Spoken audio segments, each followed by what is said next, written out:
పునీత యోహాను గారు రాసిన సువార్త 2వ అధ్యాయం 1వ వచనం నుంచి 12వ వచనం వరకు. 3వ రోజున గలిలయలోని కానా పల్లెలో ఒక పెళ్లి జరిగెను. యేసు తల్లి అతడు ఉండెను.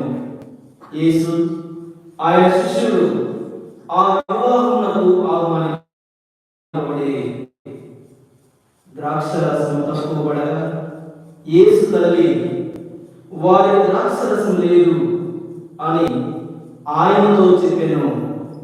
శ్రీ, అది నాకేమి నీకేమి, నా గడియ ఇంకను రాలేదు అని యేసు అడిగాను.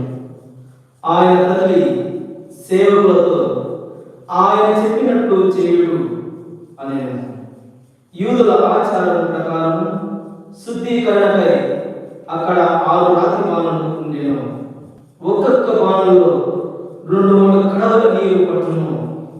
ఆ బాణలను నీటితో నింపుడు అని యేసు వారికి చెప్పాను.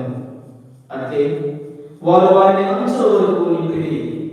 అంతటా ఆయన, మీరిప్పుడు విందు పెద్ద ఎత్తుకు కొంచెం ఉంచుకొని పండు అని చెప్పగా వారు అట్లే తీసుకొని పోయేది.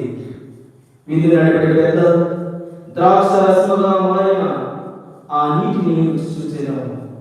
అది ఎక్కడి నుండి వచ్చినో అతనికి తెలియదు. ఆ నీరు తెచ్చిన సేవకులకు మాత్రము అది తెలియదు. కనుక అతని పెళ్లి కుమారుడిని పిలిచి, ఎవడైనా మొదట శ్రేష్టమైన ద్రాక్షరసం నిచ్చును, అందరూ మత్తుగా తాగిన పిమ్మట తక్కువ రకపు ద్రాక్షరసం నిచ్చును, కానీ నీవు శ్రేష్టమైన ద్రాక్షరసమును ఇంతవరకు ఉంచితివి అని పలికెను. ఈ విధముగా యేసు గలిలయలోని కానా పల్లెలో తన మొదటి అద్భుతములు చేసి తన మహిమను ప్రదర్శించెను. శిష్యులు ఆయనను విశ్వసించేది. ఇది క్రీస్తు సువిశేషము. సువిశేష బోధన ద్వారా పాపము క్షమింపబడుగాక. Praise the lord, praise the lord, hallelujah, hallelujah. తండ్రి వందనం, తండ్రి స్తోత్రం, తండ్రి ఆరాధన, తండ్రి మహిమ, తండ్రి ఘనత. హల్లెలూయా, హల్లెలూయా. యేసు వందనం, యేసు స్తోత్రం, యేసు ఆరాధన, యేసు మహిమ, యేసు ఘనత. హల్లెలూయా, హల్లెలూయా. ఆత్మదేవ వందనం, ఆత్మదేవ స్తోత్రం, ఆత్మదేవ ఆరాధన, ఆత్మదేవ మహిమ. హల్లెలూయా, హల్లెలూయా, హల్లెలూయా. మరి తల్లి యొక్క మధ్యస్థ ప్రార్థనలతో మంగళవారం జీవించుకున్నాము.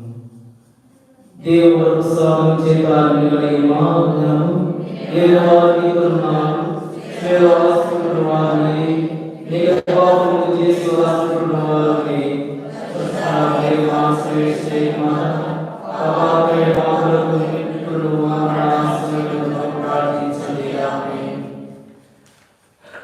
క్రీస్తు నామమునందు ప్రియ సహోదరి సహోదరులారా, అందరూ బాగున్నారా? చాలా సీరియస్ గా ఉంటున్నారు. బాగున్నారా? ఇది ఎన్నో రోజు నవీన ప్రార్థనలు? 7వ రోజు. ఓకే, 7, 8, 8వ రోజు. ఓకే, 8వ రోజు మనం సరిగమ పద నిస